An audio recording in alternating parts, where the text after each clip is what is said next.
Okay, I think we say hello and welcome to this session. This is, unless you didn't know it, it's breakout session number 4 that you have joined, and it's about the transition towards inclusive CCAM solutions. So I would like to welcome you all and great that you found this room. My name is Ingrid Skogsmo. I work with VTI, which is the Swedish National Road and Transport Research Institute. And I'm also the president of ECTRI, which is the European Conference of Transport Research Institutes. So I like institutes, obviously.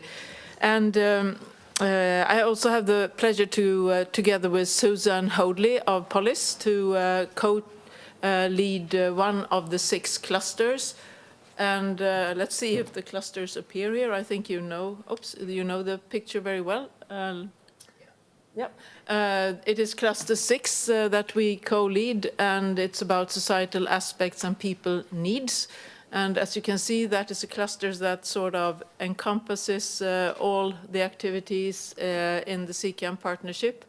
And I think we have gotten more boost during the last couple of days, because everyone speaks about integration, that we are leaving the technology focus and we are expanding into a context where CCAM has to interact in a societal perspective. So I think we are on a good track, and I'm happy to have this discussion with you today, how we can continue to exploit that and to make sure that that is also inclusive and that we leave nobody behind. And this we will do with a distinguished panel that will help us get some ideas on the track, and then we can have a discussion all together. So I'm very happy to welcome to the panel Gustav Ulander. Gustav is from the north of Sweden, from the city of Skellefteå.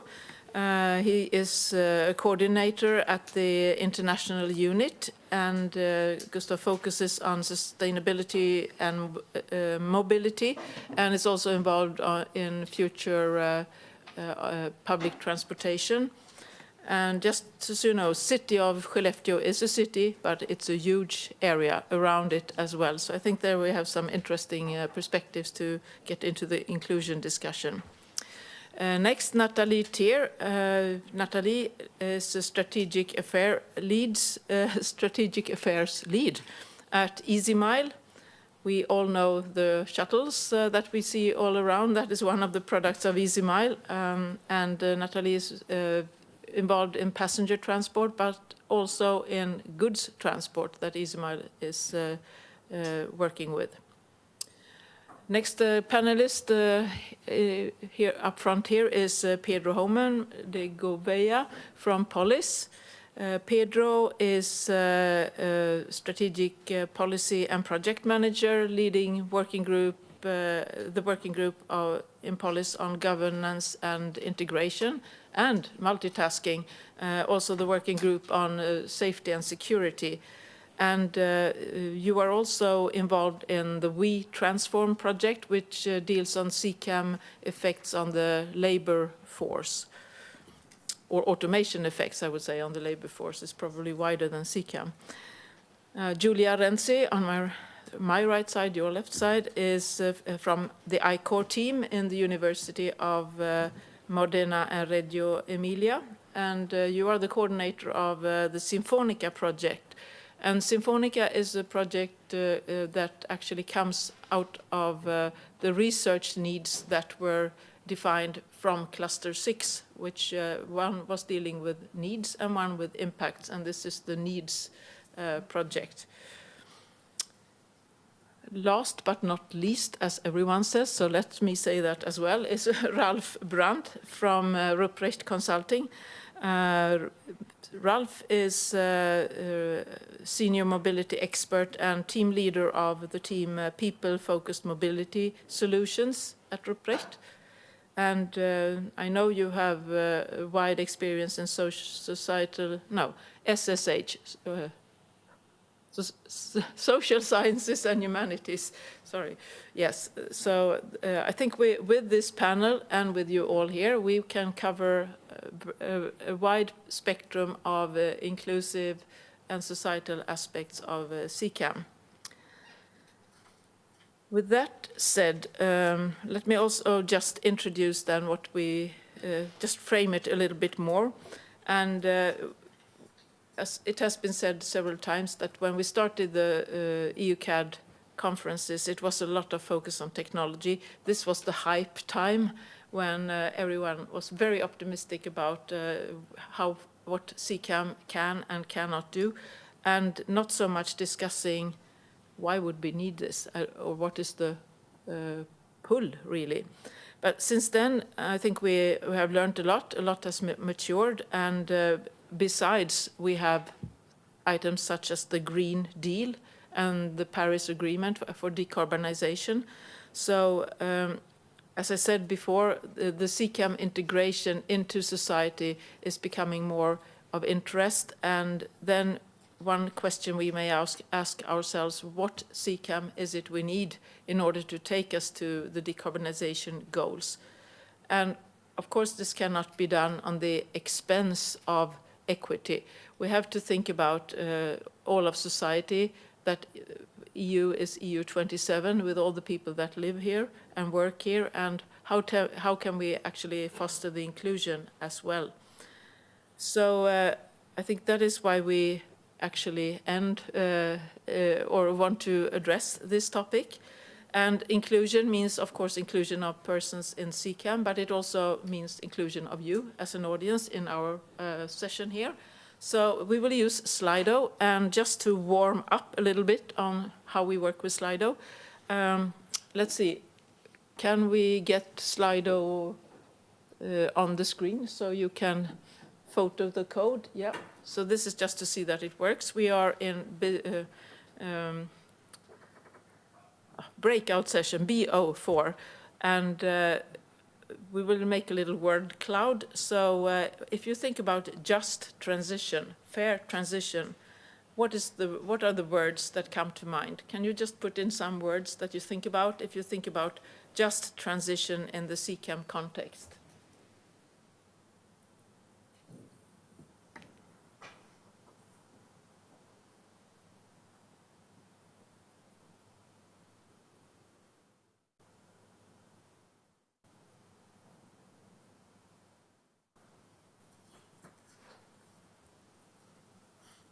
While you think about that, I can just briefly describe how we plan to run this session.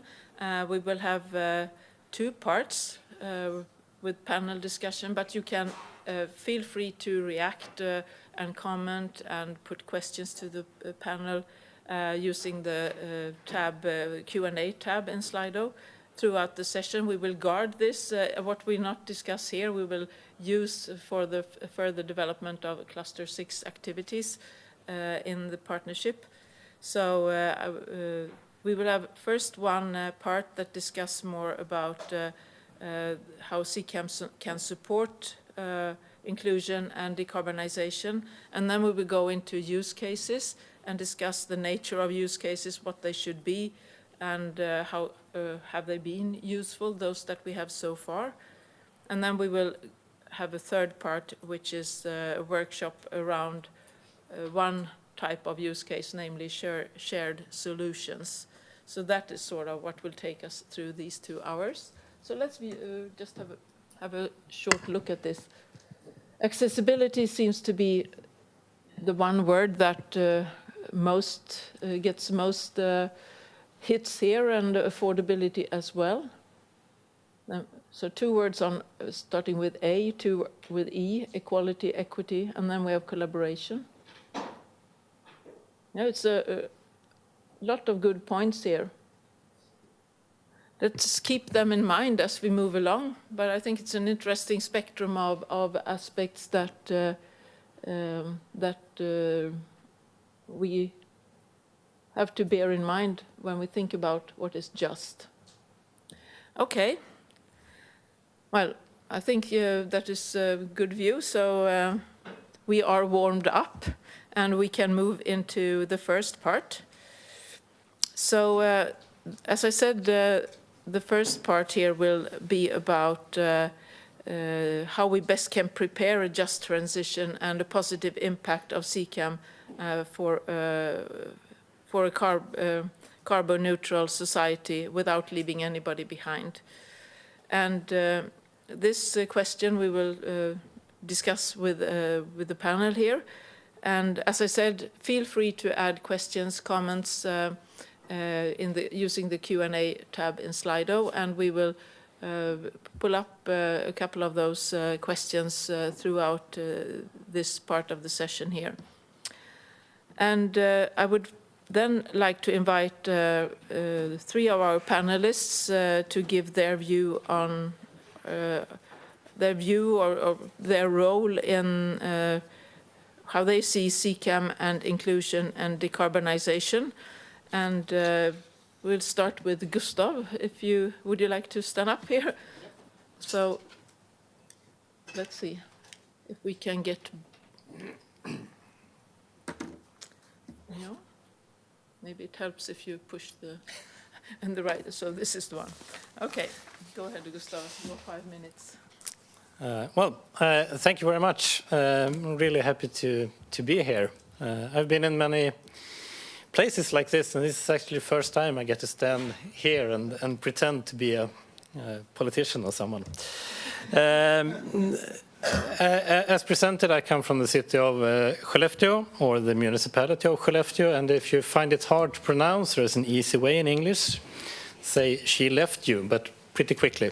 It's not flattering being the city of Skellefteå, but, well.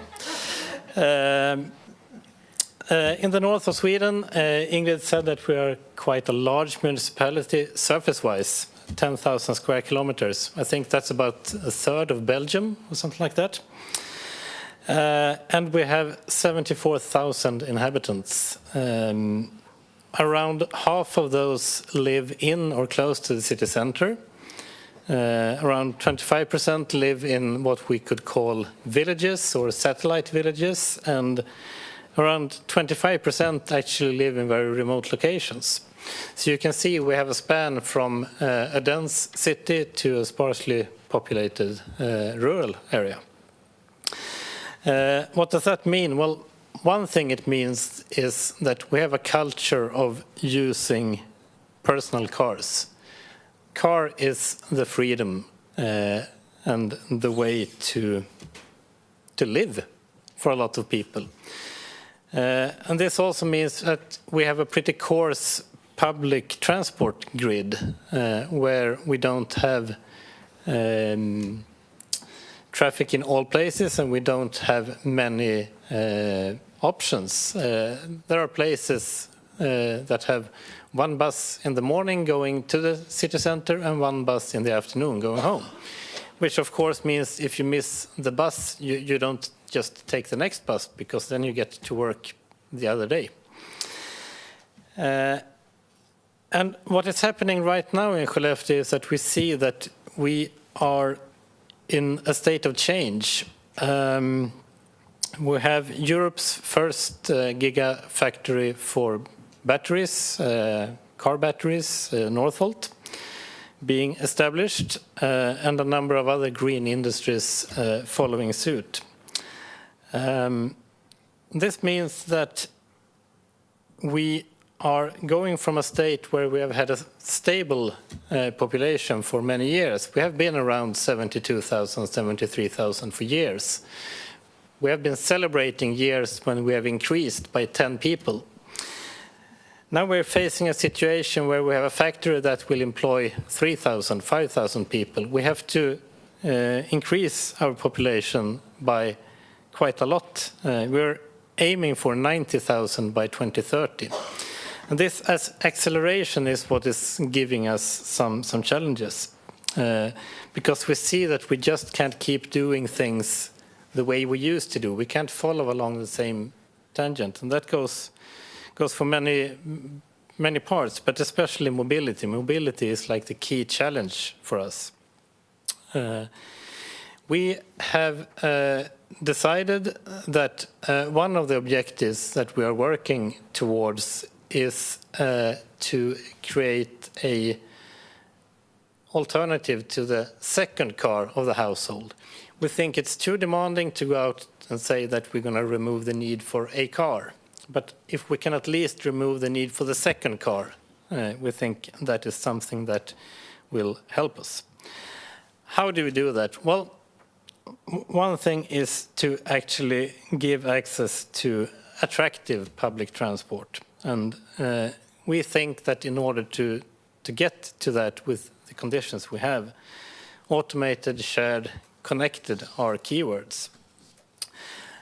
New way of thinking, we need new business models. And that is why we're speaking about Skellefteå Public Mobility instead of Skellefteå Bus or Skellefteå Bus, which is really the name of the company today and the name of the solution today. We think that the public transport will not be relevant if it's only something that provides a transport from A to B for persons. It needs more. And we feel a need to combine technology, business models, cooperation into something that could be called like a new form of mobility platform for Skellefteå. And yep, and I have 1 more minute to speak, so I'm fine. I hope. And I think it was interesting that something that was also mentioned in the opening speech about platforms. And we think that this platform needs to embrace more different actors, not only a bus company, but also private companies providing things like carpools, car sharing. So we all need to be prepared to be a part of the bigger picture, a part of the solution. That's my opening. Thank you. Thank you, Gustav.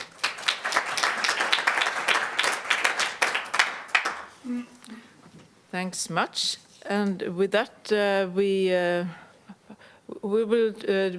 will open for a discussion, but we'll take these 3 panelists first. So, Natalie, would you enter this? Let's see, you are there. That's your slide. Is there a clicker? Yeah, there's a clicker. All right, so yeah, my name is Natalie. As Ingrid said, I'm responsible for everything that is public affairs, policy issues, regulatory topics at EasyMile. And I want to use this 5 minutes to give you a little bit of an insight on what we as a technology provider do, because EasyMile, as Ingrid says, you all know those little shuttles that look like self-driving toasters or something driving around, but that's not our main business in that sense, but we actually focus on the technology itself. So we build software and automated driving systems. So we're a technology provider in that sense, and we work towards, or I want to use those 5 minutes now that I have to give you an insight on what we think, or what I personally also think is important to work towards empowering society through automated mobility, because that's what inclusion, I guess, is all about. And I'm really happy that actually in the Slido the term of accessibility came up, because that's the first of my 4 points that I wanted to address today. Because accessibility seems so obvious, but in our experience it's not, because it means 2 things basically.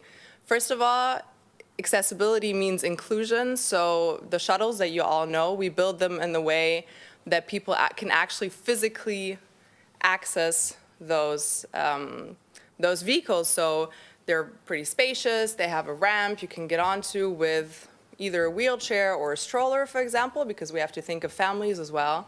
But also blind people, for example, can use them. So we built in like haptic buttons, and we worked on together with a clinic. We worked on a technology solution for an app, for example, for blind people to access those vehicles. So that's one part of accessibility, and the other one to me is availability in terms of on-demand mobility, for example, because as you just said, we have to think a bit further than the normal public transportation system we know today.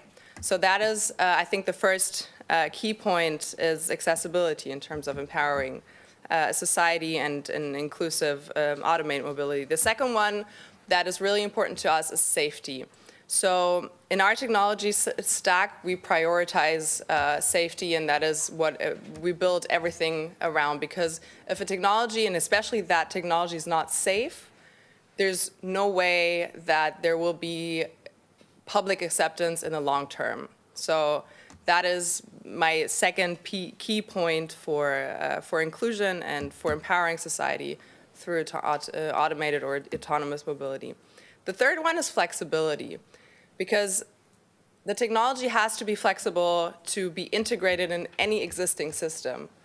So what we talk about a lot is that we have to have, for example, the vehicles talking to each other, if you will, so communicating amongst each other, communicating with the infrastructure. Yes, that's important, and it's good for our technology as well, but it cannot be built on that. So we cannot not have a technology that relies on V2I, on V2V, because the vehicle has to be able to perform the driving tasks itself. So that's the third one. And the fourth one that we really focus on is partnering. So we think that, I think it appeared as well, cooperation is very, very important with all stakeholders. So with local communities, so that we know their needs, but also with other industry stakeholders, with academia, with everyone involved in the system. And we do that through, and that's my second slide and the last one, we do that through an organization that we basically founded with that is called PAVE Europe. With PAVE, we work on advocating for the technology, but also on educating people about it, because I think that is very important. So we have to let people know what the technology can and also what it can't do, and what are the needs that we need to address. Otherwise, we will never have the public acceptance that we want. And that's that. So thank you very much. Looking forward to the discussion.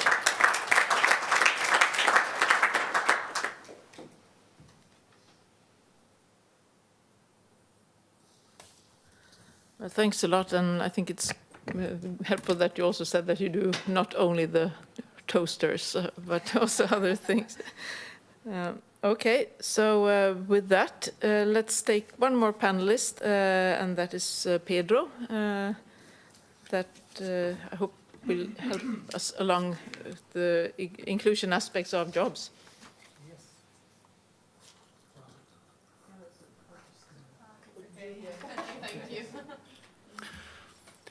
Hi, good afternoon, everybody. Thank you very much on behalf of Polis and particularly the WeTransform project. I'm here accompanied by my WeTransform colleagues Manon, Zvina, and Julie Kasserman.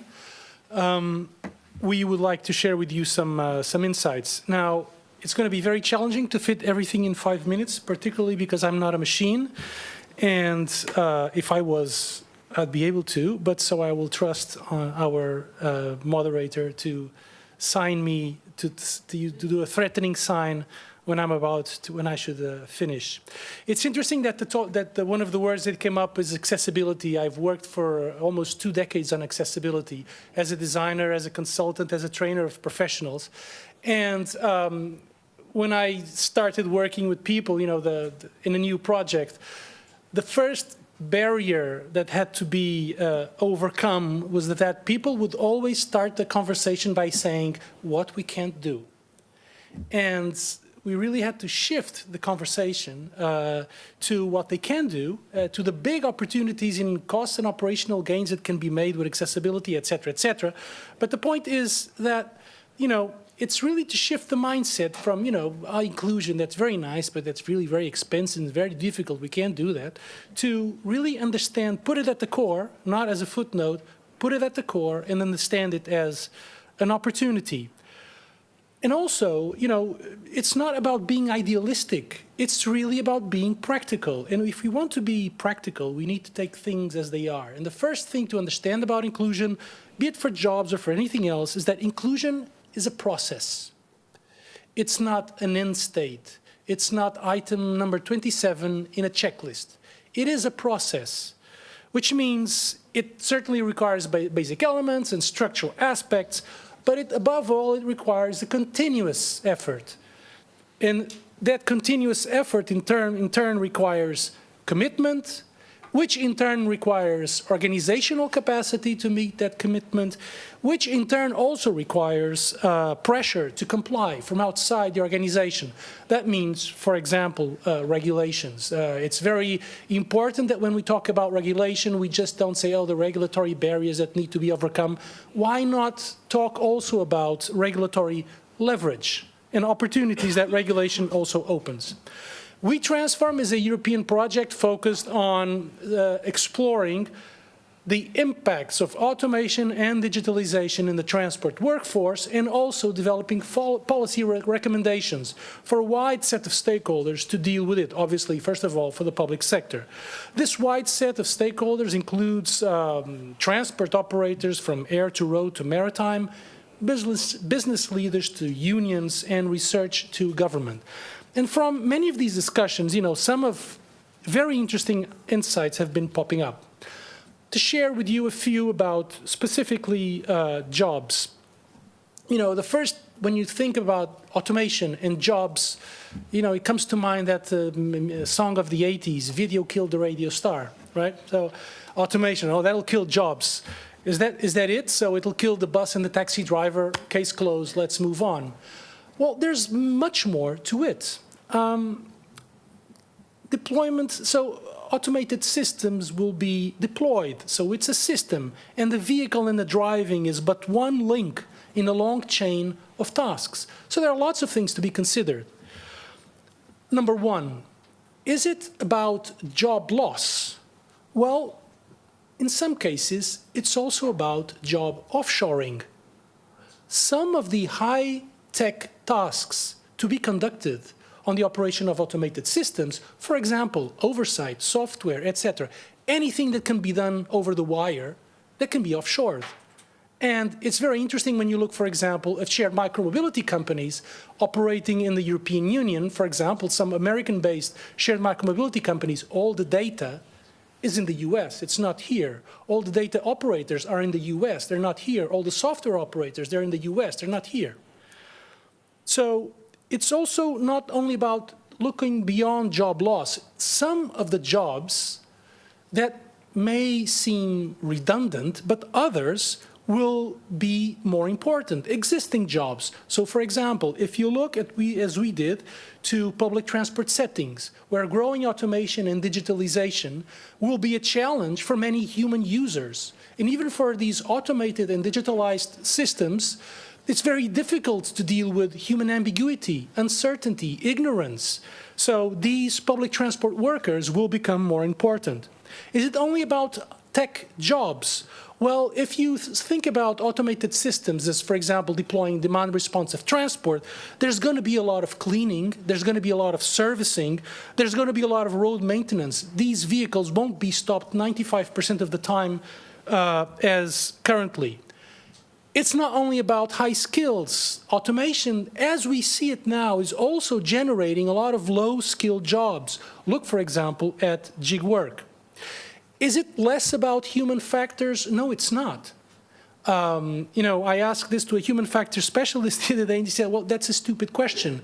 What we see is that some tasks, human people will be still on the job, and there will be aspects of requiring human oversight. And this human oversight will be about critical aspects. So critical aspects means critical failure well. Just to finish, one idea. It's going to be about workers' rights, yes, but not just about salary. It's also going to be about liability. Are human workers going to be the scapegoat for the failures of automated systems? And finally, last word, is it going to be about more technology? Well, it's also going to be about more ethics. And for there, we must understand, back to the labor dimension, that there's a thing called social dialogue. It's a founding pillar of social cohesion in the European Union, and that's a critical source for ethics in the governance of automated systems. Sorry for taking too long. Thank you. Oh, that's fine. Thank you. Thank you, Pedro. I really hate to cut off speakers, but it's just if we now are talking about fairness, we have to be fair to everyone. So that's one thing. So, well, 3 views and 2 panelists who haven't said anything yet. So any reaction to what you just heard, Julia, for example? So good afternoon, everyone, and thanks to the panelists for these inspiring words. I just noted a couple of things that I liked and I very much appreciated from each of you.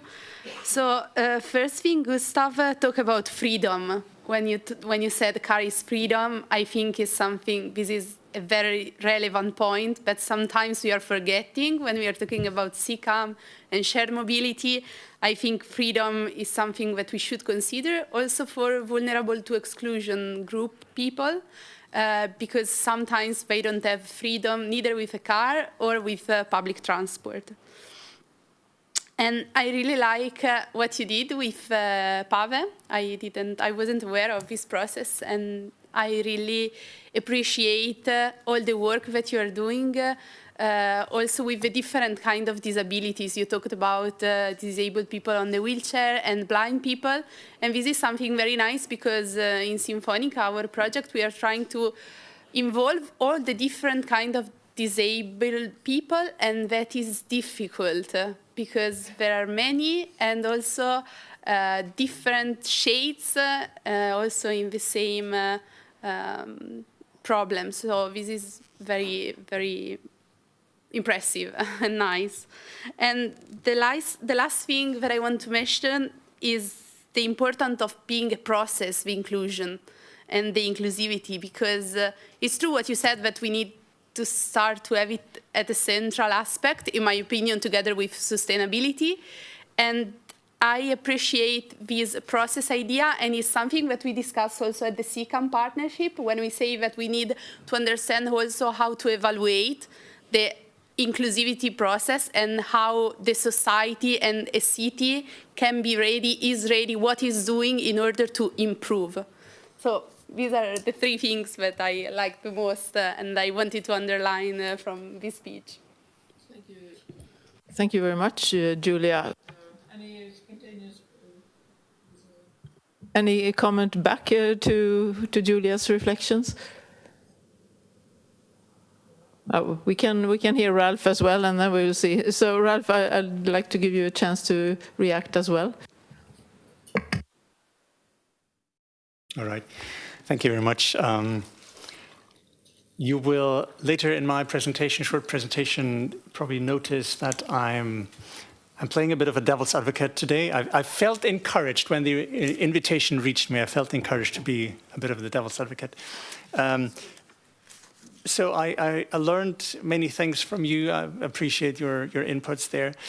But I couldn't help the impression that there is an underlying assumption or paradigm you seem to have adopted, and this is the meta paradigm of a motorized transport future is unchallenged. I do not, of course, assume that every trip can be done by biking or walking, but my point on inclusion is don't forget people outside the vehicle. I do think CCAM has great potentials even for those people, but I didn't hear them prominently in the input so far. Okay, let's see if we can evolve on that during the session here. Maybe you bring it up when you speak as well. But I think it's good to hear your views as well, and you will have the chance to react on their presentations also. Do we see anything on the Slido so far, Susanna or Julie? There is one question. Where is the population growth in Skellefteå expected to be seen? City or rural? How different are the mobility needs and demands of these 2 areas? Gustav, any clarification on that? Oh, sorry, I cut you off. Yeah, that's a really good question. We are actively trying to make it possible for the growth to be in different areas, both in the city center and close to the city center. We are working with making the city center more dense, because even though it is a city center, it's like a northern city. There's still space that can be utilized. But the answer to that is yes, all over. And the mobility needs are different, and I like what you said, Ralph. Don't forget the people outside the vehicle. We are trying to work with that too, trying to make our city more of a bike city and walking city, and also trying to make it possible for people to connect to other means of transport. It's something we really see, is that when someone steps into the car, they don't get out of the car until they are where they want to go. It's quite difficult to just convince them to drive to a bus stop or to somewhere where you change mobility modes. So that's also one thing, to really try to make it easier not to choose the car to start with. If you don't have to take it from your driveway, then it's easier to get somewhere. One thing that I think that we can speak about more also about needs is travel patterns and what you do when you come home versus what you do on the way home. Because when you live in a very rural area, you might have to do your shopping before you get home, and that also has an impact on your mobility. Okay, then does that answer your question, Hector? I think it was yours. Yeah. Okay. Yeah, we will continue to pull up questions, but this is fine for now.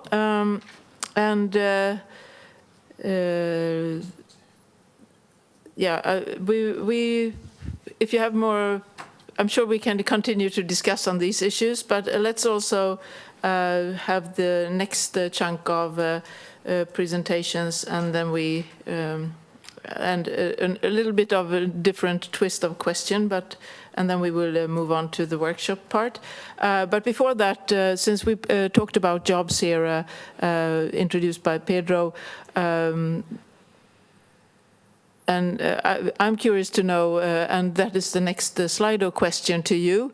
So this is a simple yes and no question. Have you discussed jobs in CCAM research contexts? We are just curious to know that, because we think that is we are so much focused on technology and deployment and integration. So the question is whether jobs in general is discussed. So can we look at Slido?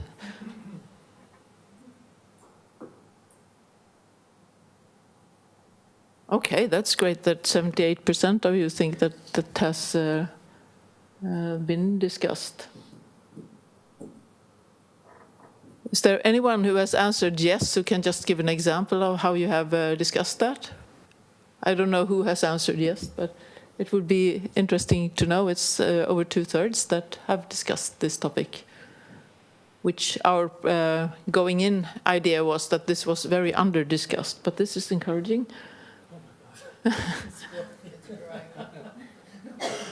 Maybe it is that I asked that nobody wants to answer. But is there anyone who has a comment to? Maybe I can comment on that. We discussed, Christopher, by the way. Let's put it on again, yeah.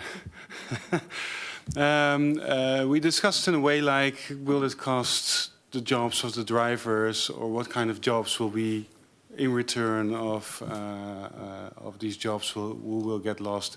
Actually, along the way, like Pedro just described it. So that's an actual question. And also because we think that the driver is an expensive part of public transport, so it might be interesting to cut that off.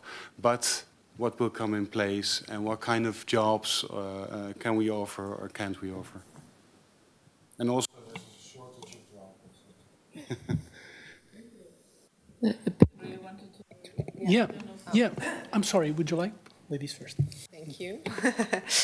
Just a quick reaction to that, because I think that's a very, very important point, is the aspect of retraining. So, of course, you know, you have driver shortage. In the US, we see, for example, in the goods transportation, that drivers earn as much as they've never earned before, because it just is an incentive to get them on the roads, basically.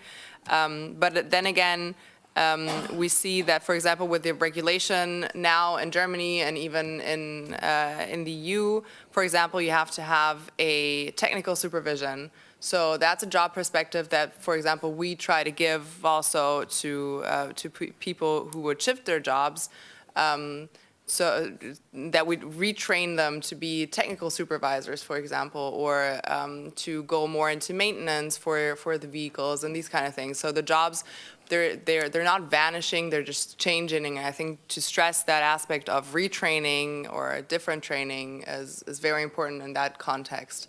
A little bit alongside the radio star discussion. Yeah. Well, the jobs, the question is not so much if the jobs of today are going to be lost next week. So, but yet often we discuss it as if that was the basic assumption. Then there's another issue that, you know, because of the aging of the population, we're also going to have less people. Of course, at the same time, we will have growing migratory pressures. And we see many jobs, lower paid, lower skilled jobs being taken up by immigrants, often with lower rights and lower health and safety conditions. So that's going to be an issue that we don't often think about. Then job loss, as you said, I mean, it isn't necessarily bad. It has some positive aspects, because it is what will enable public transport operations in lower density and off-peak hours through demand-responsive transport. Once you take the driver cost out of the equation, obviously, that's, I would say, the key promise of automation. And finally, it's not just about, you know, losing jobs or reskilling so that people don't lose their jobs.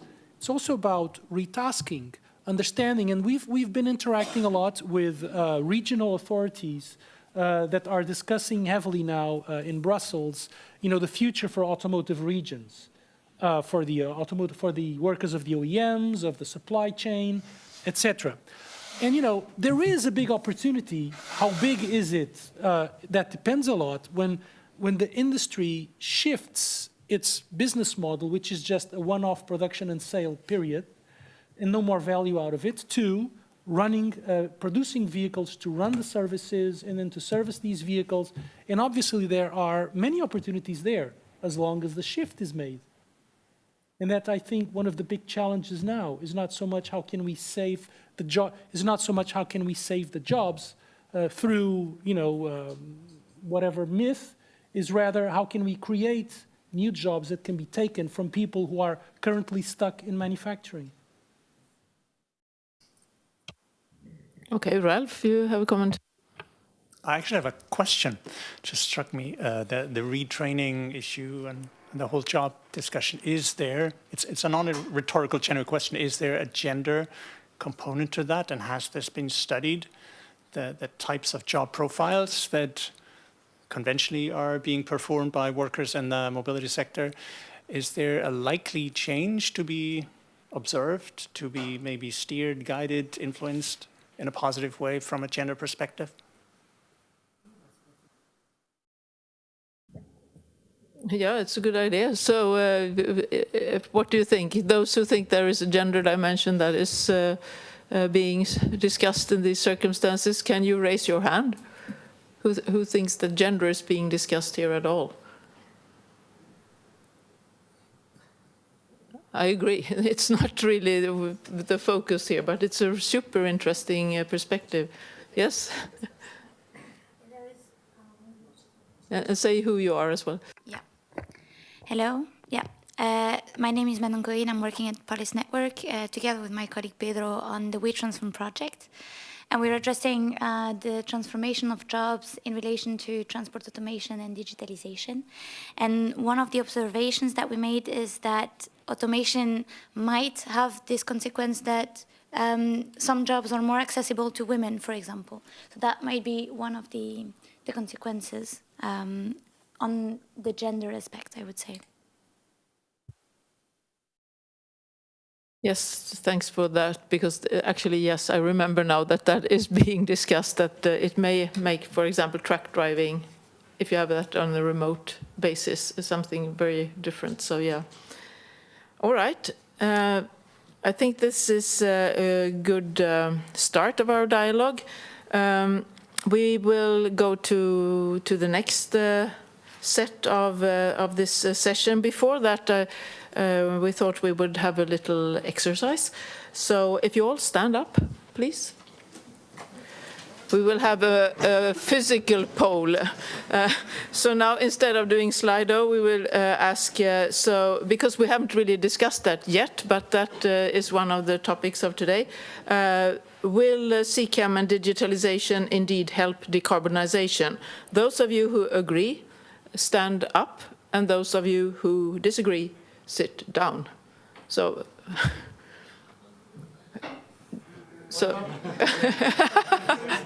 What if the reply is depends?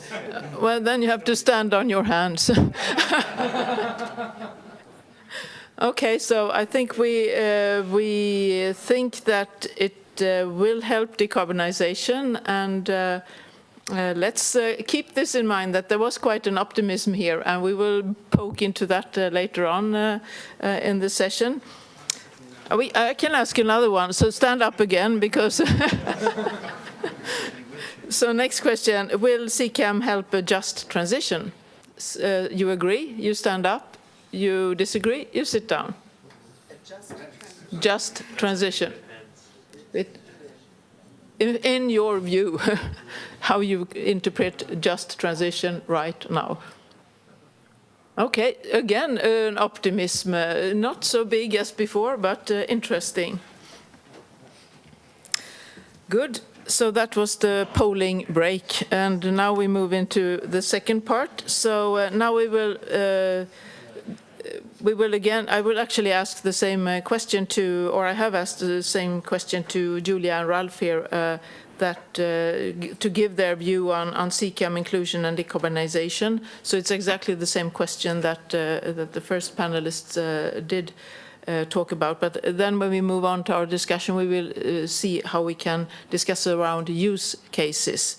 But I'll first give the floor to Julia. So you have your 5 minutes. Oops, sorry.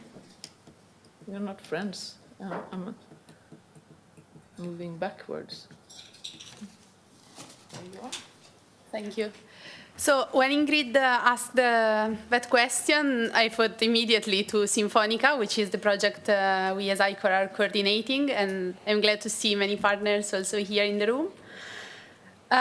You can see from the title, which is Social Innovation to Foster Inclusive, Accessible and Equitable, cooperative, connected and automated mobility.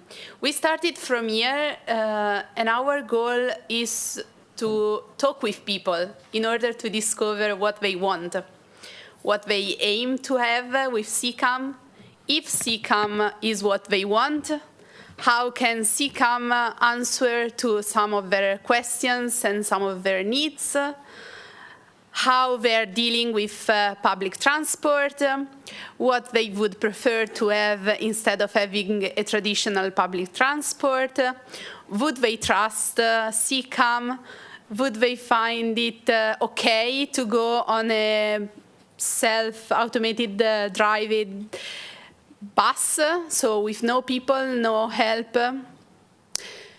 This was the point of Sinfonica. It is the point of Sinfonica because Sinfonica is a quite young project, and we expect to have many answers toward the end of next year. And here you can see all the phases that we are going to perform in order to reach our goal. So first of all, we established some groups of interest. What is a group of interest? Is a let's say, group of people guided by municipalities, and you can see we have England, Greece, the Netherlands, and Germany, together with a different group of people, vulnerable to exclusion people, different categories of people. We are very focusing on gender aspects, which is not related to what you ask, because we are not focusing on work, but we discover that still in European project we talk a lot about women and men, but in 2023 we are aware that there are a wider gender topic to discuss, to be discussed. We are including several disabled people and some both cognitive and physical disability. We are talking with stakeholders. We are talking with different kind of association outside the vehicles. What Ralph was asking before, we are focusing also on cyclists and walkers. So we are trying to include everyone, and our motto is we don't want to leave anyone behind. We will succeed, I don't know, but I assure you that we are trying to do that. And the very characteristic thing of this project is that we are doing by co-creation. So all the activities during the project is made by co-creation, which means that the research field is not teaching anything to the municipalities and to the group of interest, but we are constantly talking, listening, studying, and talking again in order to create the engagement strategies, the methodologies to talk with people, in order to have a real co-creation and co-definition process in order to reach all the answers that we need. I think it's something that many other projects have started to do. I'm thinking about the Suave project that has started to study the willingness to use the different autonomous vehicles. But what Sinfonica is trying to do is to listen what people want. And I think this is the main point of Sinfonica. And I think this is a very important point also for all the related aspects of CCAMs and autonomous vehicles. And I think I'm done with 5 minutes. Yeah, thank you so much. Thank you.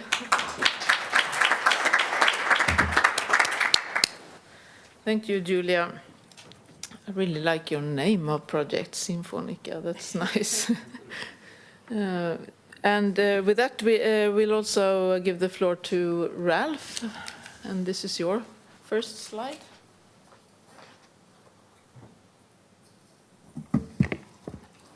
Thank you, Ingrid. As I said before, I felt encouraged when the invitation reached me to ask some critical questions. So some of these are my personal ones. I'm not necessarily representing the Ruprecht position here. Anyway, the two big topics I was asked to talk about was decarbonization and inclusion. First slide is on decarbonization, second on inclusion. And I thought, let's be brutally honest. Decarbonization requires fast and effective action. We have an ambition, 100 cities in Europe want to be carbon neutral by 2030. Is CCAM able really to help us get there? Just to go through some of these bullet points, the question is legitimate, I think, because decarbonization, carbon-free propulsion system is not unique to CCAM. New cars have to be carbon-free by 2035 anyway. Clearly, there are benefits, more smooth driving style, platooning effect, reduced parking surge traffic. That's all great. It's not a massive reduction to expect it from that. If, and only if, CCAM is a shared form of mobility, then we're talking. Then it gets serious. Again, shared mobility is not necessarily a unique virtue of CCAM. But as has been said before, CCAM, of course, makes public transport more feasible because driver shortages have been mentioned, driver salaries as a problem have been mentioned away. But again, the speed question is CCAM the deployment of really level 4 and 5, level fast enough? Will we get there fast enough to reach our Paris Agreement goals? And let's also be honest about potential damages and risks. I want to mention the rebound effect predominantly. If CCAM makes driving more attractive for everyone, well, you could easily have a 3-hour commute because you can sleep during your commute. That's not what we want, but that's, without regulation, that might, some kind of such effects might kick in. The business models, the dominant business models of OMEs depend on a high number of vehicle miles traveled, and that's, of course, stands in contrast to what the decarbonization agenda is about. Second to last bullet point, we are investing literally billions in the development of CCAM. What else could be done with that money? Just throwing that out there. And also what is not being pursued regardless of money. If you want to reduce, say, casualties, transport-related casualties, I can do this in 1 week. 30 kilometers per hour as default speed on our roads. The next slide. Can I do that? Yeah, you can do that. With this one? Inclusion. Okay. Bit of a change of topic, partly related, of course. Yes, there are potentially huge benefits to provide mobility options for people who can't drive themselves. And these are many in our society. But to do that, again, we're talking about really high levels of automation, because human intervention might still be required at the level 3, 4. And we're still a long way to get there. Some will even struggle to get from their chair to the vehicle, so maybe they don't actually immediately benefit from that deployment. A potential risk I want to mention, this is if it makes motorized mobility more attractive, then we have no advantage in terms of public health, diabetes, sedentary lifestyles, obesity, and so forth. Then the question related to the rebound effect, if CCAM is attractive for everyone, while we actually want to use it, the potentials for those people who really need it, actually it raises a question about degrees of legitimacy, who is kind of disabled enough. I mean, I'm operating with cliches here, but there are some tricky questions really that we'll have to face. About jobs, the next point, I think everything's been said there already. And clearly, yes, safety benefits, fantastic. No drunk driving, no poor judgment, distraction, just obedience of traffic rules. That's, for me, a key component of justice, actually. For you as well. Sorry? 30 seconds left. Okay. Leaving no one behind must also include people outside the vehicle. I mentioned that before. I think that it's really crucial. And then the whole social scientists and humanities contribution that can be made just throughout a few disciplines there. I should have mentioned history. History of technology, I think, can teach us a lot about what typically happens, especially in a kind of laissez-faire, market-driven approach. And STS, that's kind of my discipline, my disciplinary hat, science and technology studies. I could go on for hours about that, about really how technology is shaped by societal assumptions, agendas, interests, but also what technology does to our societies. I think there's a great deal that can be learned from this kind of perspective. Thank you. Ralph.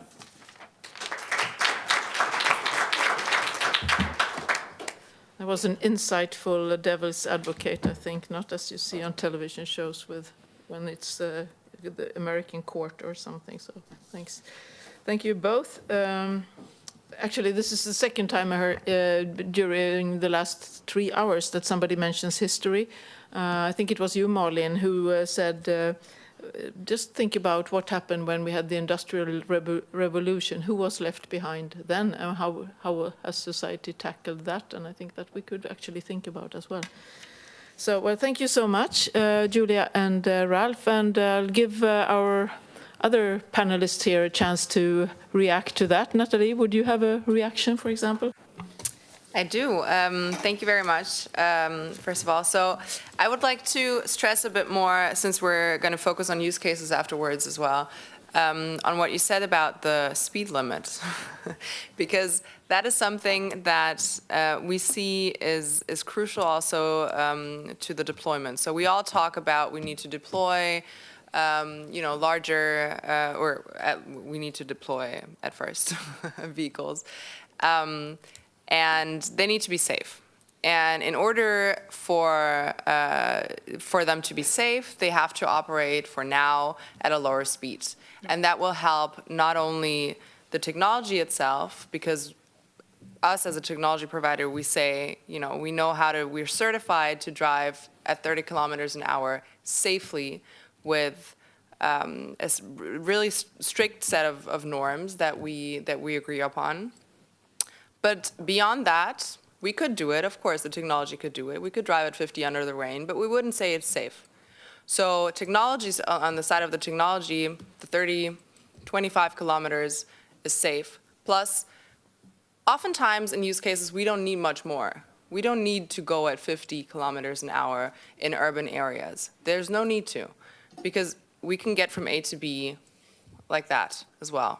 Mm-hmm. And the third point in that is that, as you mentioned, the vulnerable road users, cyclists, walkers, and all that, pedestrians, it's safer for them as well, because, again, there's no need to drive faster than 30 kilometers an hour. So that's a point. It always seems like an argument that is just, say like, okay, we want to have 30 kilometers an hour, but there's a lot that goes with that makes everything around it safer as well. So I think the 30 kilometers an hour is a very, very important topic for me to stress. Yeah, thanks. Thank you. As an old safety nerd, I'm happy to hear that. Pedro? Yes, the two brief points. One of them is also on the speed limit. Fully supporting what Ralph and Natalie said, reducing the speed limits, reducing speeds in roads would ease deployment, would reduce risk, but it would also ease deployment from a technological point of view, because the braking distance is smaller, the computational requirements are much exponentially smaller. So, and curiously, the same thing is happening with shared micromobility. One of the big problems caused by the speed in the streets is that it's pushing the e-scooters to run in the sidewalks.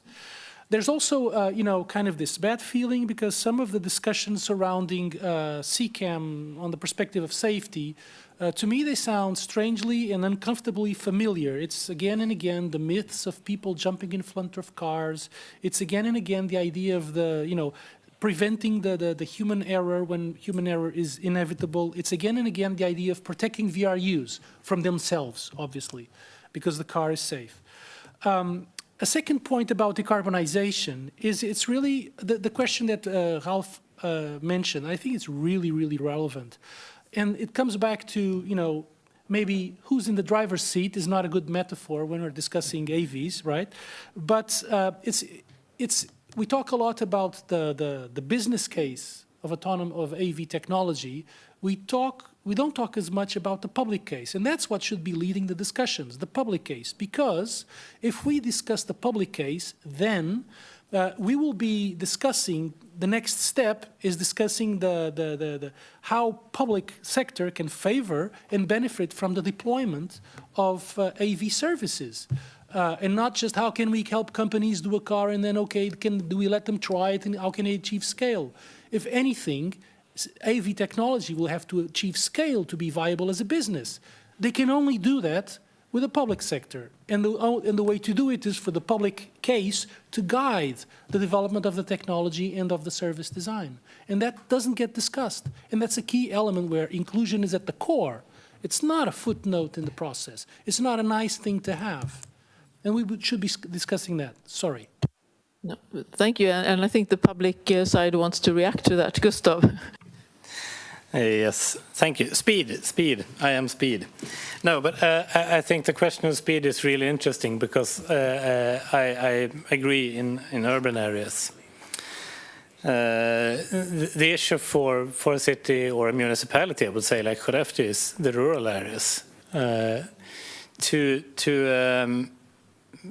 have 30 kilometers an hour as an acceptable speed in longer distances where traffic density is like zero means that it's hard to justify people to use this solution. So I think that we in due time need to look at possibilities to have the technology even for high speeds.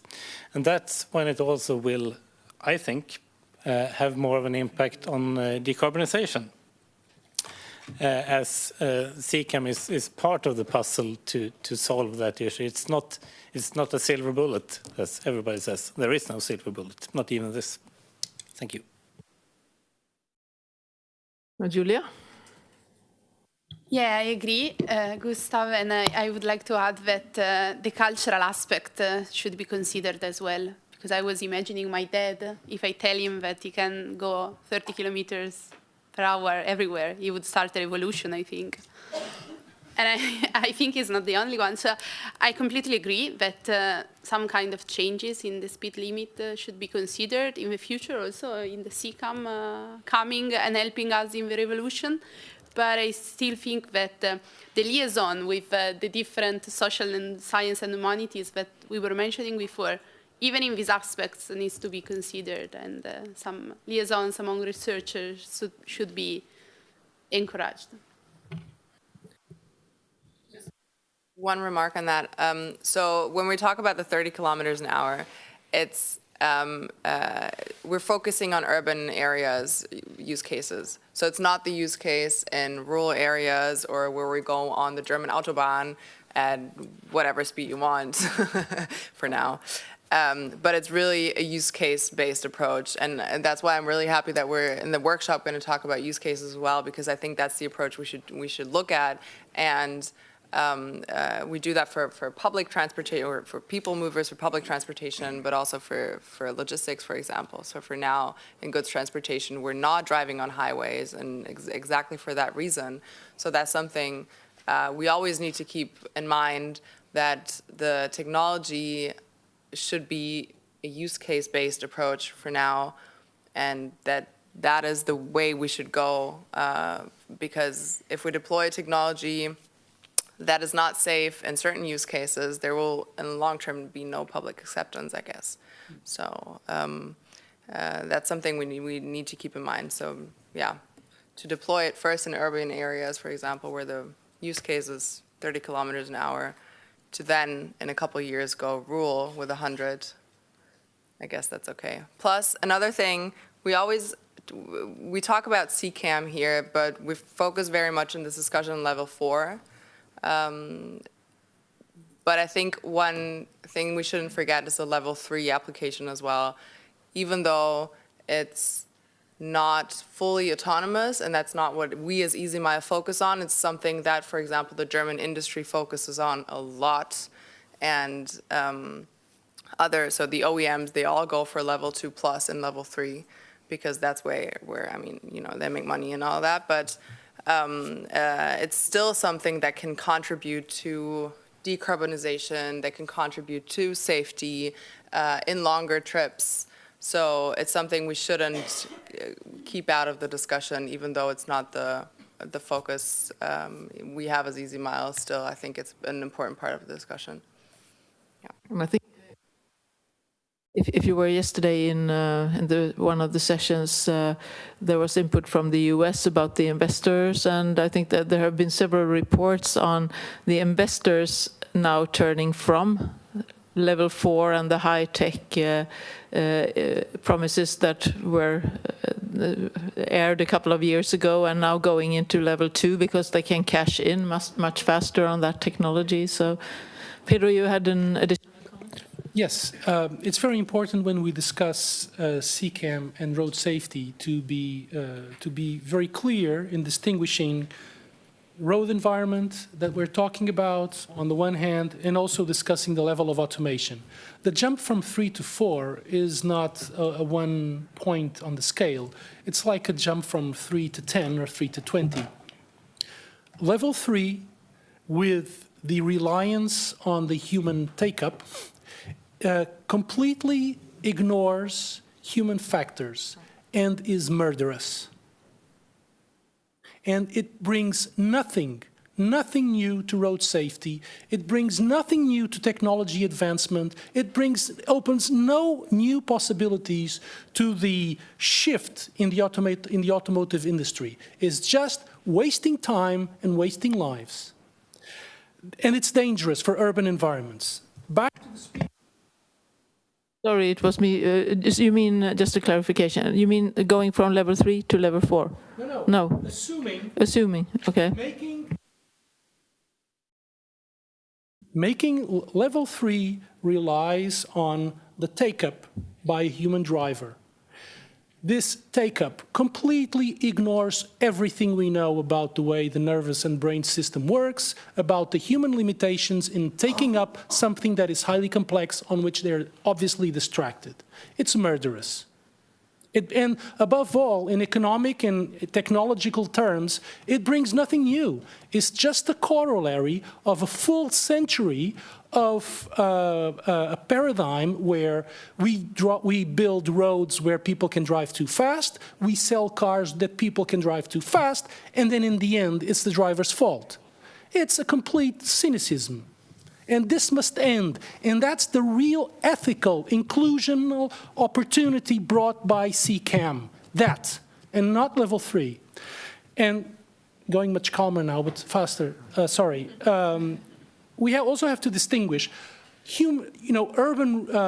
rural roads and highways and motorways, they provide different opportunities to manage speed. In urban areas, they are going to become more and more multimodal. And as my colleague Manon has pointed out to me, we need to look beyond the car. It's going to be drones, it's going to be delivery lockers, it's going to be all sorts of automated delivery robots going on the sidewalk. Who knows what will come? Because it's automation, it's electrification, it's a growth in e-commerce, it's a growth in shared mobility and all sorts of stuff.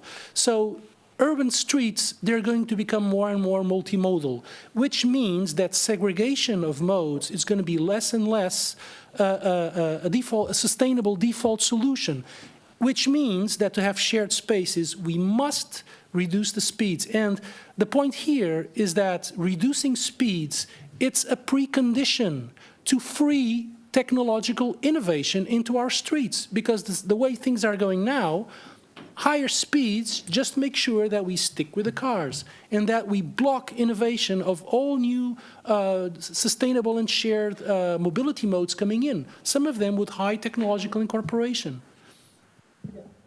Sorry. Don't apologize. It's a fair point to make. So thanks, Pedro, for that. And I think that we are slowly moving into use cases. Before that, is there anything on Slido that we should pick up? Okay, so let's have a look.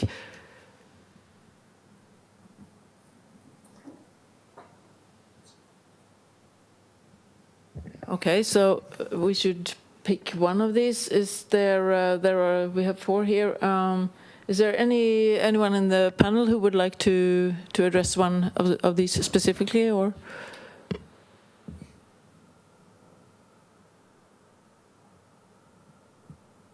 Maybe if we pick the third one, how will CCAM enable a more human-friendly service approach?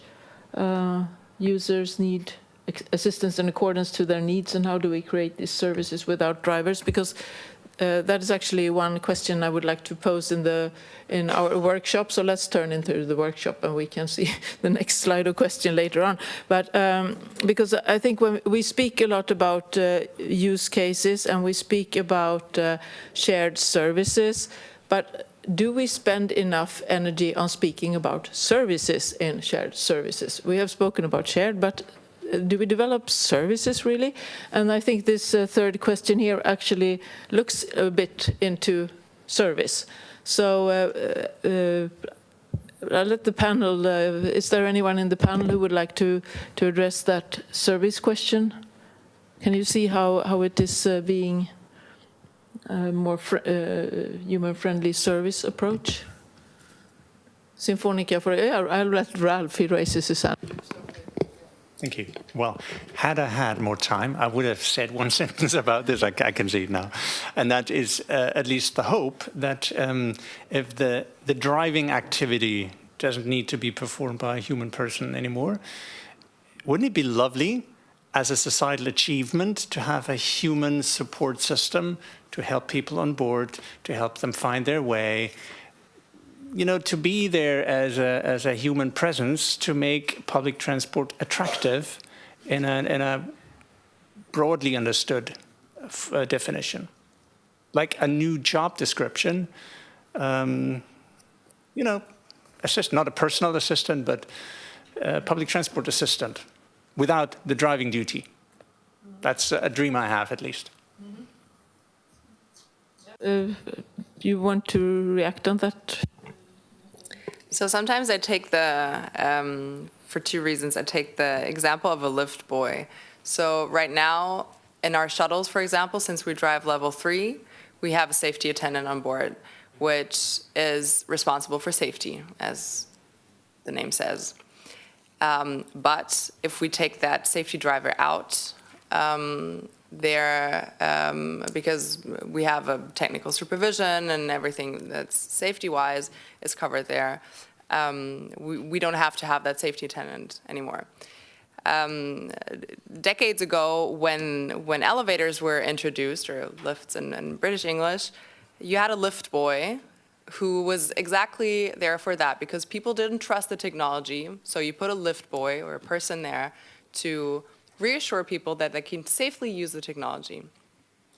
And once they trusted in it, the lift boy was still there, but not for safety reasons, but exactly for that, for a service reason. And I think that is a model that we will see coming up a lot more in level 4 people movers and public transportation, is that once you take the safety attendant out, you can put a service person in, and we've seen that before, and I think that is something that service providers will work on, but I think, yeah, it will be just like in elevators. Yes, in WeTransform, we explored the growing automation and digitalization of public transport settings, and the implication this has for the users, because it ends up having implications for the workers as well. And you know, automation and digitalization, they're very good for repeated tasks, predictable demands, clear, unambiguous requests. And they respond with either binary logic or, you know, recognizing patterns that are easy to recognize and acting on that. But, you know, as much as we automate public transport settings, we're still going to be carrying human beings. And human beings, they make mistakes, they get lost, they may be in a panic, they maybe have fear, they may not know what they want, they may be in a state of confusion, they may not remember what they wanted in the first place, they may have changed their mind. They may be, as many women are, systematically sexually harassed in public transport. They may have fear and bad experiences in the past, not just in the setting right now. They may not have money to pay for the fare today. And so how will public transport settings be able to respond in a humane way to its human users? And that, I think, is a critical challenge, which, again, back to jobs, is one of the key elements on the future for the future of the workforce in public transport settings. It's, again, not just we do away with the bus driver, it's how will human beings be treated humanely. Could I ask Gustav, would you think that those types of services would be needed in your rural public transportation that is automated? Yeah, I mean, it's a good question. We have been speaking along just these lines that you mentioned, Natalie, that we might shift towards some kind of host that is an assistant. It might be a new job role, it might contain something else. It's a difficult question to see if it is needed. I think that the risk is that you also need that person on demand, like a lot of other things, and that could be a challenge or an opportunity. I'm not sure, but it's. I think it's interesting to discuss and see what kind of roles could be developed, and I think especially if we speak about the rural perspective, there might be other functions that this person could perform. Perhaps they can have a role in elderly care, perhaps they can have a role in some kind of other service. And that's where we like come into the thing of being cooperative again, and moving away from the fact that a bus driver or a taxi driver is just that. You can have other dimensions as well, perhaps. Julia, did you have a comment as well?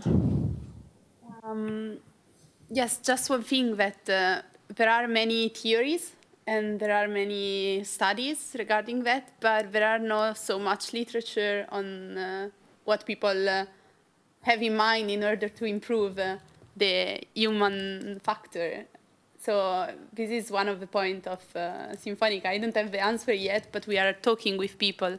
So for the person that asked the question, I suggest you to keep an eye on Symphonica because we want to discover that as well. Yes, Malin. Yes, if I may add to... Can you just say who you are?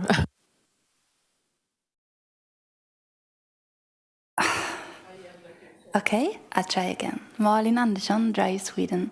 If I may, just for the question, I think it's very interesting, and I would love us to just use bits and pieces of this technology, CCAM technology. So my dream project right now is a automatic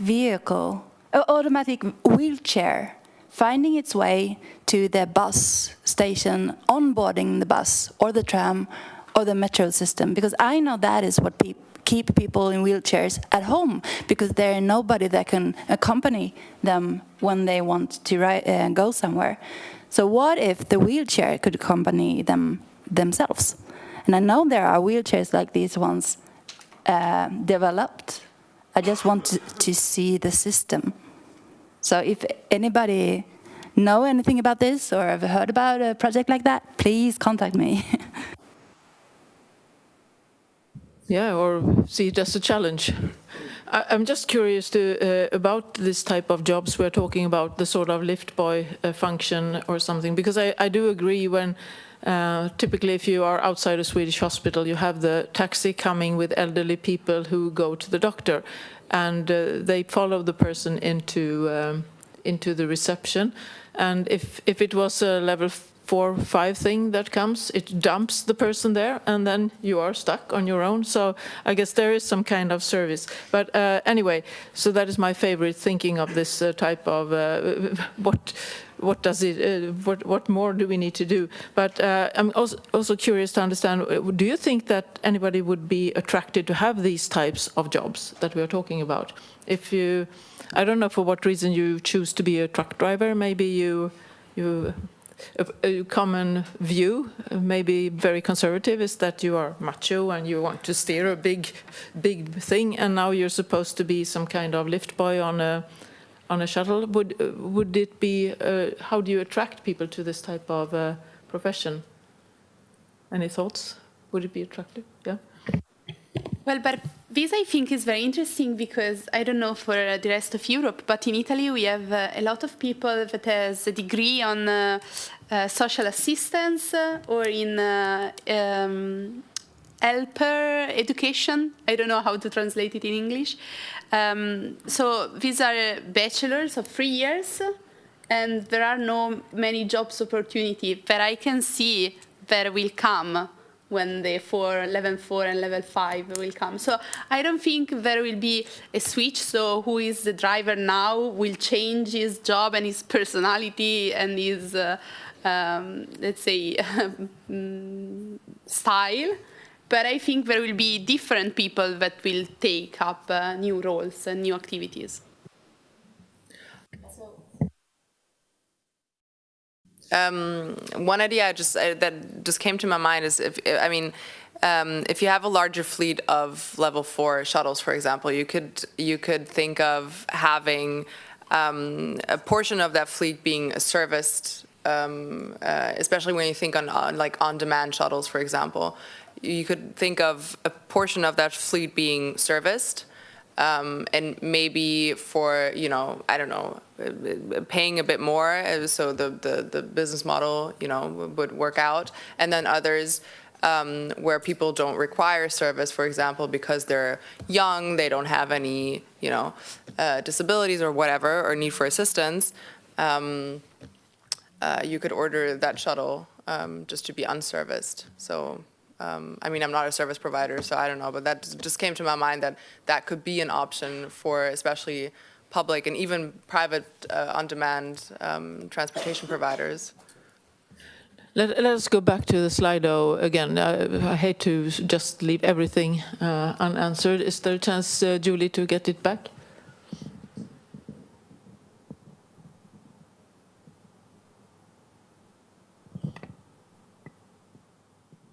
Well, how about taking the last one there about making public transportation cheaper so it's more accessible for those that suffer from high energy and transport prices, and I guess everything else that is more expensive now than a couple of years ago. Any views from the audience, or okay, Pedro, you had an idea? Yes, I'm looking at a dear police member who is in the room, somewhere in that direction, and that was sharing the other day how his province. So when we talk about making public transport cheaper, is it for the users or is it for the public sector? And we're talking about cheaper, do we mean costing less, or do we mean wasting less and increasing efficiency in the way public money is spent? So maybe I could invite just very shortly share the case that you said yesterday. Yes, of course. What I shared was our public transport innovation team already 20 years ago. They realized we're spending 100 million. Can you just tell where you come from? Yes, I'm still from the province of North Brabant. This is a province in the Netherlands. I'm doing international affairs. My name is Edwin Mermans, also involved in Symphonica and a very happy member of the Polish network. But like I said, the opportunity we saw while spending 100 million euros a year for subsidies for public transport and observing that 80% of that is going to empty buses in the more remote villages and in the evening hours, we thought, let's make use of the opportunity of new mobility services, all kind of on-demand shared mobility concepts. And we didn't know. 10 years ago, we also didn't have an idea. So we started a dialogue both with the market and with users. A dialogue to the market, telling them we are going to do things differently. We are going to combine existing buses with, in the future, with new mobility services. And also having a dialogue both with the market about what can you offer and how do you want us as a government to procure? Because we had no clue. But now, of course, we have a clue. But and in parallel, we started a few years. We took time to have a dialogue with users, so with all kind of events to discuss with people what if they could imagine what it would look like. But at least, yeah, for the foreseeable future, we will gradually develop the system where existing buses will be combined with a wide variety of autonomous, and sometimes you just simply cycle yourself, a wide variety of on-demand shared mobility concepts, and gradually that will be more autonomous, and so the Easy Mile will also pop up in our province. And would this, do you foresee that this would be cheaper than for the user, or would it waste less for those who It's a microphone. No, I'm sorry, I forgot to tell that. Our politicians said it should be budget neutral. Huh? So we're not going to make any budget cuts, but so we want with the same budget, better services for the people. Okay, but yeah, sorry. In the Netherlands, as a regional government, we have no influence on price tickets. That's just fixed. any views on the price tag? Yes, sorry, I didn't see. Thank you. Yes, I'm Patrick Hofman from the city of Helmond, a city in the province of North-Brabant. And we're currently preparing a pilot where, well, we're actually looking into new kinds of collaborations. So, well, another use of existing buses. But the new mobility service in there is that we are combining it with services for people with reduced mobility. They have a kind of a special taxi service, let's call it like that, for a reduced price. And we use both services for an on-demand service, for not only for people with reduced mobility, but also to for other citizens. And I think that's one of the examples that now are rolling out in this case in Helmond. Well, thanks. Were there any more questions? Because I think one thing that strikes me is we speak a lot about inclusion. The decarbonization is sort of a little bit on the back burner, so we will not lose that topic. I will come back, but let's see here. There we have, the first question is obviously directed to EasyMile, I would think, or? It is. Sorry. No worries. But to be honest, I don't know. I mean, the payback period, no clue how long that is or what it is or how it is calculated. But however, I can answer the incentives question, and I think it taps a bit into the question we just had and the discussion we just had. So I think there's the price structure basically shifts from what we have in public procurement now versus what we're going to have with automated mobility, because you don't just have the procurement itself, but you have like the services around it, the maintenance, the deployment, and all these kind of things, and the regulatory things you have to consider as well, which tap into the price tag as well. But we see a lot of, especially small cities, actually, not really the big ones in Germany right now, but the smaller communities that are very interested in our services because they have a need for it, and it's not always. I mean, public transportation, at least in Germany, it always costs you more than. I mean, it's not profitable at all.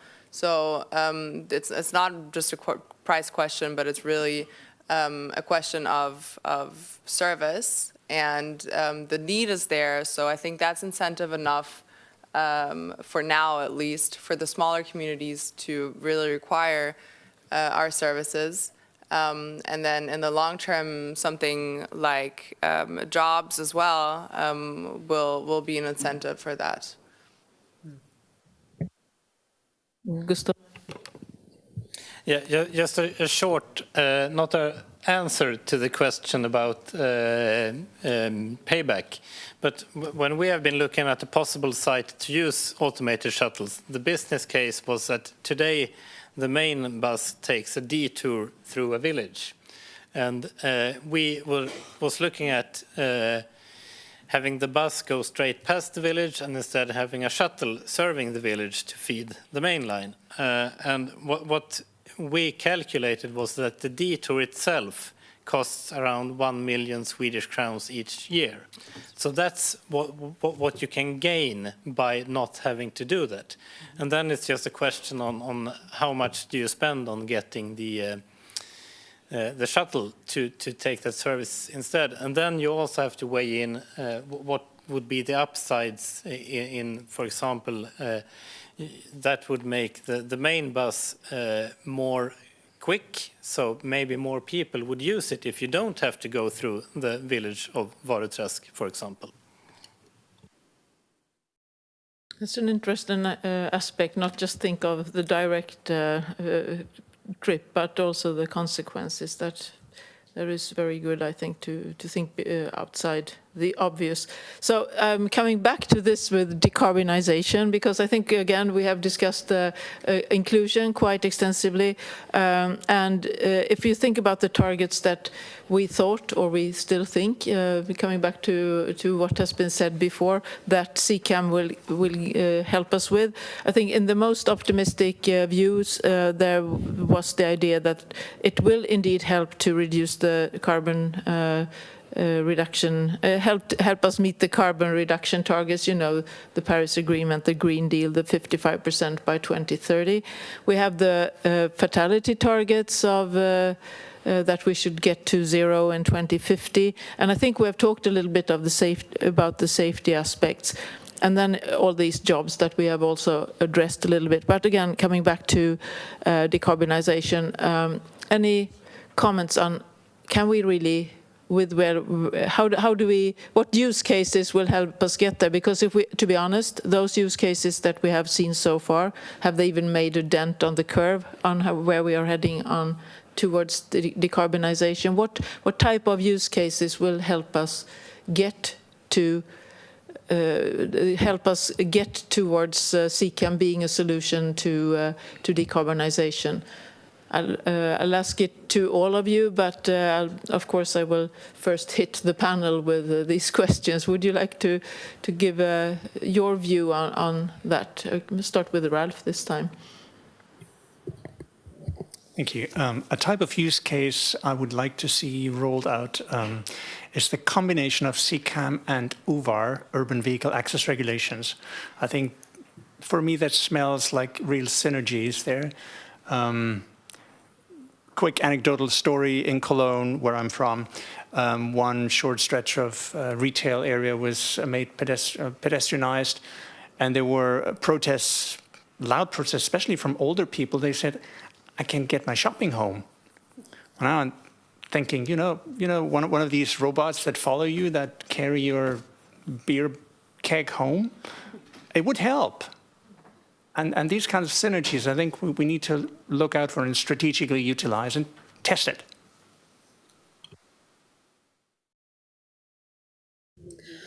I see it in a wider perspective. So if CCAM will not help to reduce emission, it's not worth it.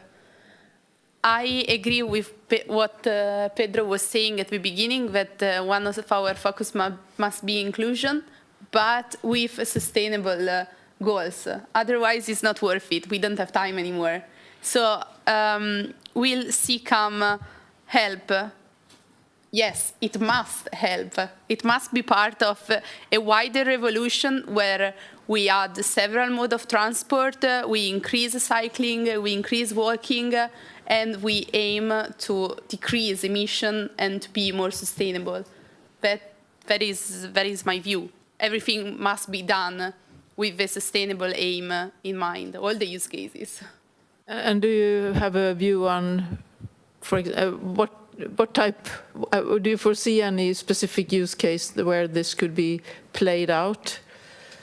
More concretely, would it be like more, what type of research would we need to do, or do we even need to research? Is it sort of a matter of deployment, or what do we need to do? Well, you know that I'm a fan of speaking with people, so I think the future use cases will have to be discussed with all the people, because I'm thinking also about all the incentives that the different organizations and workplaces are giving to the workers in order to cycle more to the work, or to walk more, or to use public transport. Okay, they could work, but do they ever ask me or my colleagues, what do I need to be more sustainable when I travel to work? So I think all the use cases must be discussed and must be co-created with people, with municipalities, and with stakeholders. Otherwise, they will not work. Any particular use case that Pedro, for example, would like to see? that Yes, yes. Well, it was actually, you know, the whole thing about the just transition, it's that decarbonization and inclusion and correcting the several exclusions created by 1 century of car-centric mobility policies, they have to go hand in hand. Otherwise, they just won't work. And it's actually, you know, it's inequalities, you know, that have been driving growing carbonization, if I can say so. You know, by selling individual cars to people who can afford them, and then subsidizing fossil fuels for people who can afford them in the first place already, and trying and treating everybody else who is left out of this thrust of mobility policies as outliers. And so creating in European suburban areas a lot of people who have become car dependent. Of course, they go crazy if we cut access to city centers. Others who have become captive public transport users, and others who are just left behind during the day, the elderly, the children, many women, just left behind by the car owner or by the car driver as in the suburban areas and struggle to lead their day.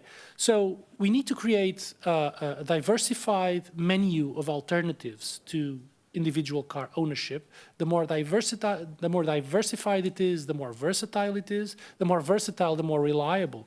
And it's got to be built around accessibility to public services, hospitals, like you mentioned, and schools, and places of worship, and places where you go buy food, et cetera, et cetera. And for this alternative to emerge, again, it must be built around the public case, because the public case is the best positioned one to merge decarbonization and inclusion at the same time. That's policy. Public policy and public goals are the driver. We can't just expect business to react to these very nice things that we say. We really have to put public policy and public goals at the center of the whole process, because in the end, again, that's the only way to scale up this new type of service and business that goes with it. We see it in all the new shared micro-mobility players. They start complaining about the regulatory barriers and let business work, and they end up, every one of them, knocking at the door, asking for public subsidies. So why don't we start? So you foresee, or you would like to see, for example, a research project developing a menu of versatile or alternatives to cars, yes, based on the public case, if I get it right. Okay, Gustav, what is your favorite use case to actually also address decarbonization? Well, of course, it's use case that happens in Skellefteå.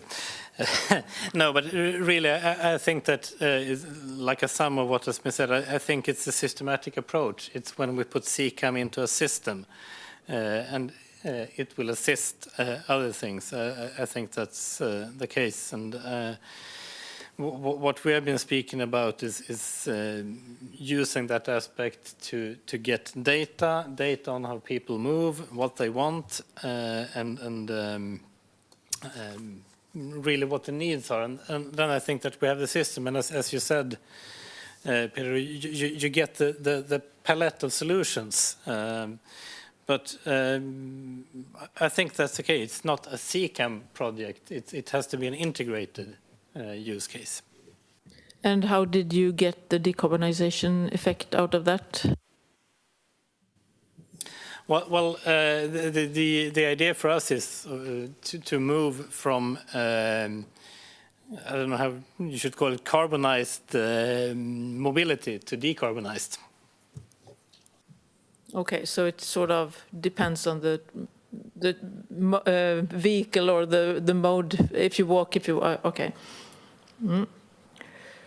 Oh, and Natalie, I haven't asked you. What is your decarbonization driving use case that you would like to see?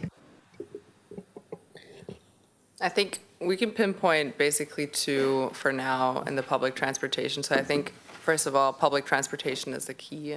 Whether it's operated by public transports or private, that really doesn't matter in that sense. But it has to be in addition to existing public transportation. And I think it doesn't have to be in the city centers. We don't need it in Cologne in the city center. We need it in unserviced areas, which are more in suburban areas, for example, or in the rural areas. So imagine someone who commutes to work every day by their car. They would have an on-demand shuttle that would come whenever they need it and not when the bus thinks that it should, you know, just go wherever it goes, and come or not come, which is often the case for in Germany at least. So you have an on-demand shuttle. It brings you to the train, which then again brings you to the city center. That is one for the rural case, and then even in urban areas or suburban areas, you have unserviced or less serviced areas, and I think that again is something, a use case we're going to see a lot more. So shuttles that will again bring you to the public transportation you already have. So I agree with the addition to the existing system, but I think that's two use cases that will be a business case again as well, that we're going to see in the first places, and not the long distance traveling or whatever. I'm not going to go on vacation with an autonomous shuttle. It's not going to happen. I'm just going to take my own car. Maybe not going on vacation on 30 kilometers an hour. Okay, well, with that, any more reflections, ideas from the audience? Anything you would like to see or that you see as the obvious decarbonization? Okay, Julie, there is something in Slido.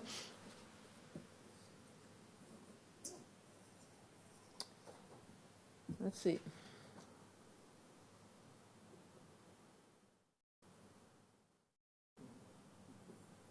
Yes, that is a fair point, the first one there on the data exchange, data center cooling.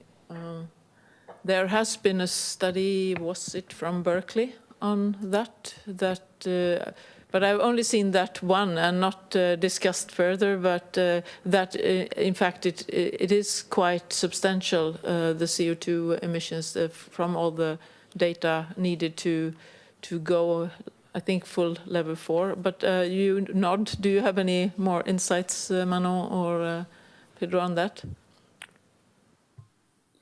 I don't have particular insight, but I think that this is one of the challenges that we have identified as well, of as what should be looked into, not in the WeTransform project, but in the AirTrack Urban Mobility Working Group. We have worked on resilience and how to integrate the micro-mobility and new mobility services in the public transport in general and with public objectives. And this is one challenge that we have identified as a recommendation for research to conduct. So I would also be interested actually in research on this topic. I think it's a good thing to bear in mind as we move along in developing the next set of research topics for Horizon, and probably this could be in the if there is a new joint topic between the city's mission, the 2.0, and the CCAM partnerships.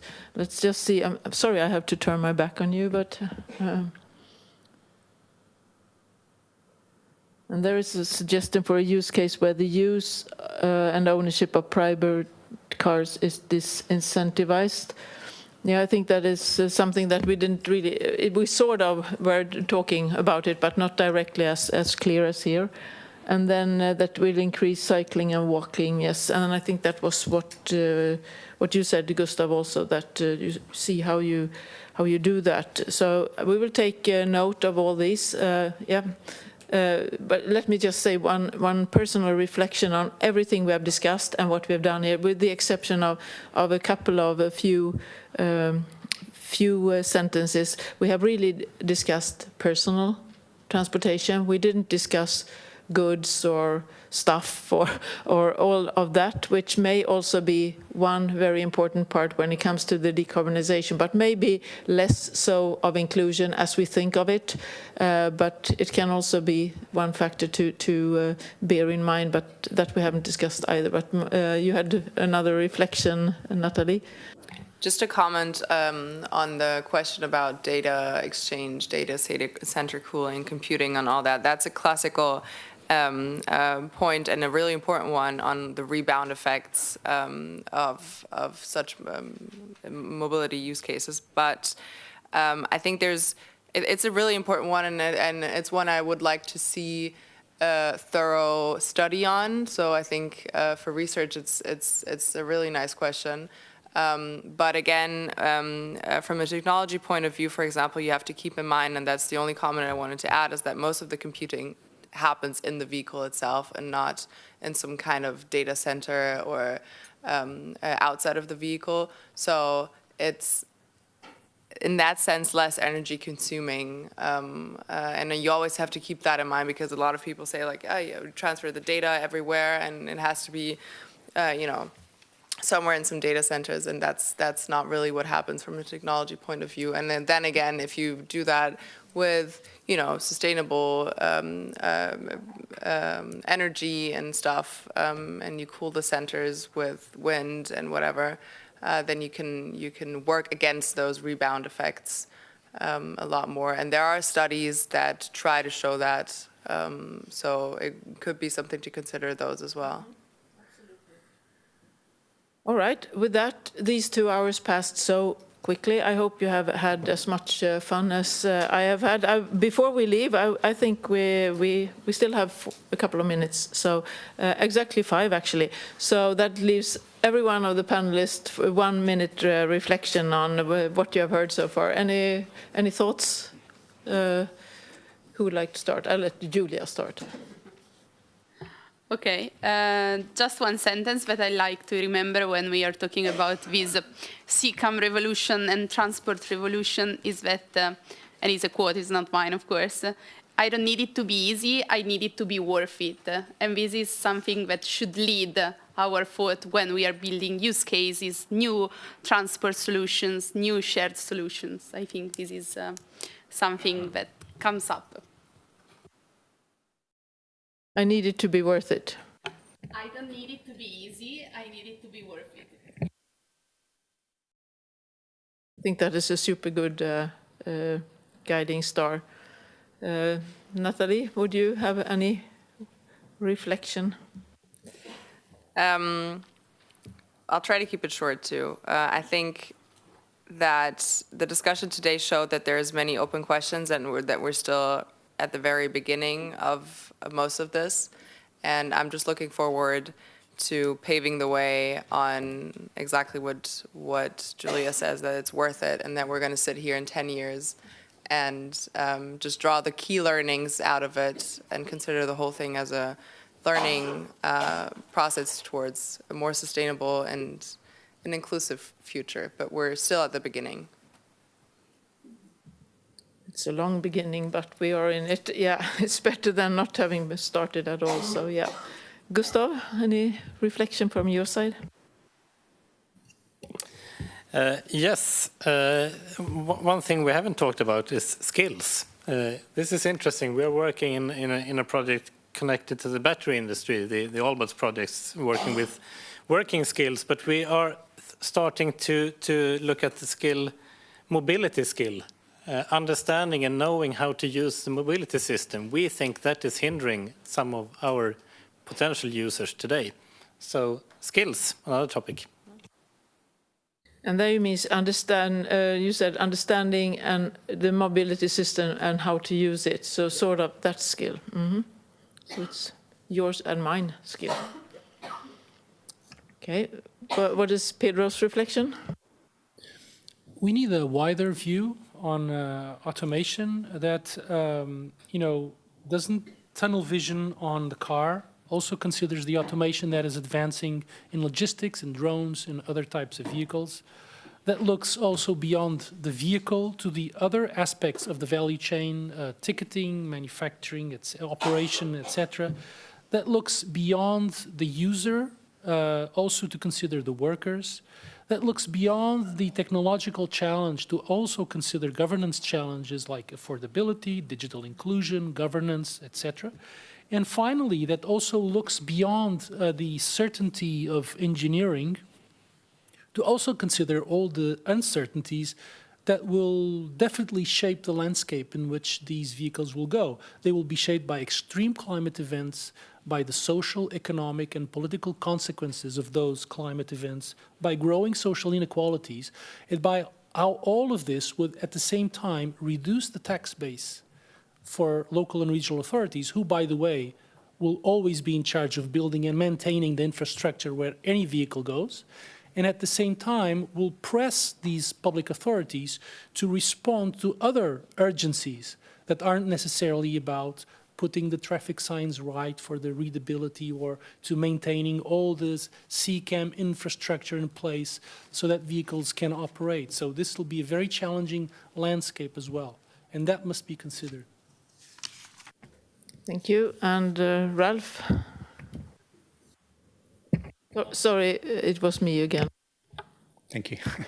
I learned a lot today, and it made me realize that CCAM has enormous potentials. The corridor of futures is pretty wide. I could imagine a future that is worth it, fighting for, working for, but I could also see a future that I think at least the speakers would not desire. And the difference that helps us to go in the desired direction is policy. I think we have to make, as a society, we have to make tough choices. And at the moment, I have the feeling we're sidestepping those choices. Okay. I don't have anything to add to this vice panel. I think it has been a lot of interesting aspects that we have touched on. In Swedish, we say spretig. It's when it's like this and not, aligned like this. It's sort of multifaceted. And I think this has been a quite multifaceted discussion. It was also designed to be in that way, even if we talk about inclusion, which sort of is framing things very nicely. But I think it has been very worthwhile for us in Cluster 6 to take further and to see how we can work to design the future research needs and hopefully also use cases that help us get towards a more inclusive, meaningful, integrated CCAM development, suggest use cases that lead us to actually CCAM that will help us meet the societal targets, all of those, including inclusion and decarbonization. So thank you very much for spending this afternoon here, and let's move up to the final session. Thank you all.